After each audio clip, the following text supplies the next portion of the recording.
Hello student. आज हम William Blake की एक बहुत ही important poem the book of Thel को पढ़ेंगे। ये पोम 1789 में लिखी गई थी। ये एक लड़की थेल की स्टोरी है जो जन्म लेने से डरती है। तो इसको हम लोग बहुत ही आसान शब्दों में समझेंगे। तो चलिए शुरू करते हैं। तो थेल जो स्टोरी है उसमें कविता की शुरुआत में 4 लाइनें आते हैं। ये जो थेल्स मोटो है उसको दिखाते हैं, और ये मोटो जो है वो एक सवाल पूछते, 4 क्वेश्चंस पूछते हैं। तो चलिए उसको देखते हैं ये क्या है। जैसे एक सवाल है, ये मोटो क्या है, सवाल है। Does the eagle know what is in the pit? क्या बाज जो है, ईगल जो है, गड्ढे के अंदर क्या है ये जानता है? मतलब ऊंचे उड़ने वाला ऊंची चीजें जानता है लेकिन गहराई में नहीं। नेक्स्ट जो है, और वर्ल्ड दो गो आस द मोल, या तुम छछुंदर से पूछोगे, मोल से पूछोगे। छछुंदर गहराई में रहता है, वो गड्ढे की बात जानता है। Can wisdom B put in a silver rod? क्या विजडम को चांदी की छड़ी में डाला जा सकता है? मतलब ज्ञान को कोई कंटेनर में बंद नहीं किया जा सकता। और लव इज गोल्डन बाउल, या प्यार को सोने के कटोरे में रखा जा सकता है? प्यार और ज्ञान को कोई नियम या चीज में बांधा नहीं जा सकता। ब्लेक कह रहे हैं कि सच्चाई गहराई में है, ऊपर से समझ नहीं आती। तो अब पोम को हम शुरू करते हैं।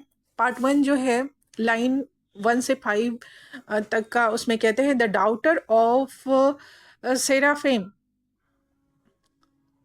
Lead round their sunny flocks. Seraphim की बेटियां जो है, स्वर्ग की लड़कियां, अपनी चमकती भेड़ों को घुमा रही हैं।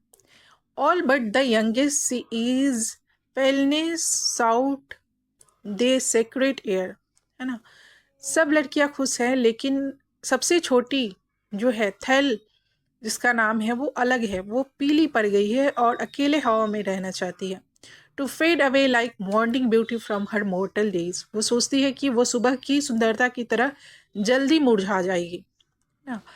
Down by the river of Adona, her soft voice is heard, and thus her gentle lamentation falls like morning dew. वो सोचती है कि वो सुबह की सुंदरता की तरह जल्दी मुरझा जाएगी। एडोना नदी के किनारे उसकी नरम आवाज सुनाई देती है। उसका दुख सुबह की ओस की तरह गिरता है। आगे की लाइंस में थेल के रोने को दिखाते हैं। आगे पोम्स कहते हैं, O life of this our spring why fades the lotus of the water. अरे इस वसंत की जिंदगी पानी का कमल क्यों मुरझा जाता है?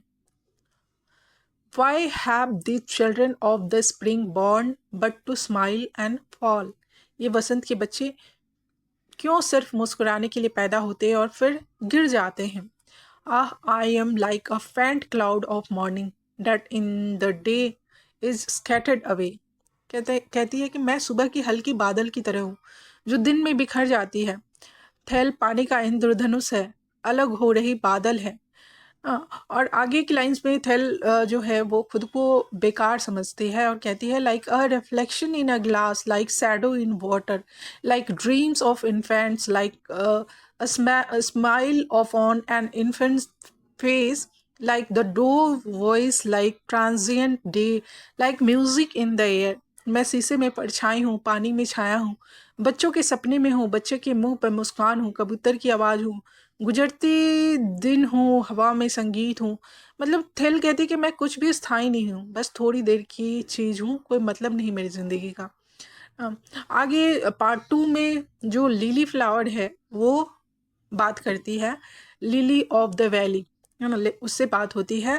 थेल कहती है कि मैं यूजलेस हूँ। तब लिली फूल जो है वो बोलती है, I am modest flower, humble and small, but God loves me and waters me. I bloom in the morning and dies in the evening, but I am happy because I give joy. वो कहती है कि Thiel मैं worms का खाना बन जाऊंगी। Lily कहती है कि मैं वॉर्म्स, कीड़ों का खाना बन जाऊंगी। मैं बहुत छोटा फूल हूँ लेकिन ईश्वर मुझे प्यार करते हैं। मैं सुबह खिलती हूँ, शाम को मुरझा जाती हूँ, लेकिन मुझे खुशी है क्योंकि मैं दूसरों को खुश करती हूँ। तो थेल का जवाब कहते हैं कि तुम्हें तो ईश्वर बचाता है। थेल बोलती है कि तुम्हें तो ईश्वर बचाता है, मुझे कौन बचाएगा।